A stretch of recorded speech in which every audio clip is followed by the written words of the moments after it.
Everybody knew that it could happen. The likelihood was clear, the future was coming. Now it's here.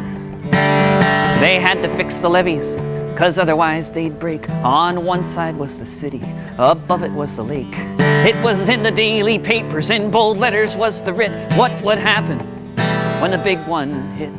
But every year they cut the funding just a little more, so they could give it to the army to fight their oil war. In National Geographic and the Times-Picayune, they forecast the apocalypse, said it was coming soon. Preparations must be made, they said, now is the time. It was years ago they shouted, inaction was a crime. They said the dikes must be improved and the wetlands must be saved. But Washington decided instead they should be paved, 'cause malls were more important than people's lives. So put some gold dust in your eyes and hope no storm arrives. New Orleans, New Orleans, New Orleans.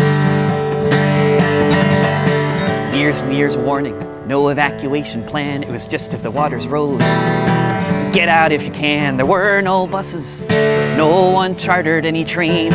There was no plan to rescue all of those who would remain. All the people with no money, all the people with no wheels, all of those who couldn't hotwire one that they could steal.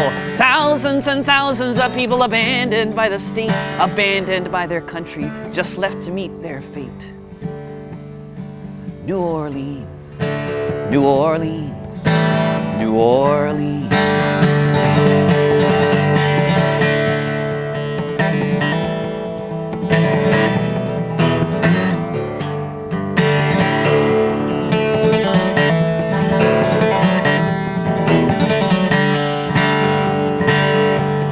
And the people died. Then they died some more. They drowned inside their attics, an army of the poor, an army of the destitute who couldn't get away. And the world will remember those sad and awful days when people shouted from their houses, dying on their roofs. When people came to find them, they were turned back by the troops. They died there with no water, they died there in the heat. They were shot down by the soldiers for trying to find some food to eat.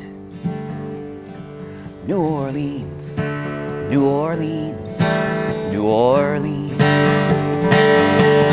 Now the city is in ruins, a massive toxic sea scattered through the nation. 500,000 refugees, here we are, in the richest country on the earth, where the color of your skin determines what your life is worth, where oil is the king, where global warming is ignored, where the very end of life is the place we're heading towards, where it's more than just a metaphor, the flooding of the dike. And if we don't stop this madness, the whole world will be like New Orleans, New Orleans, New Orleans.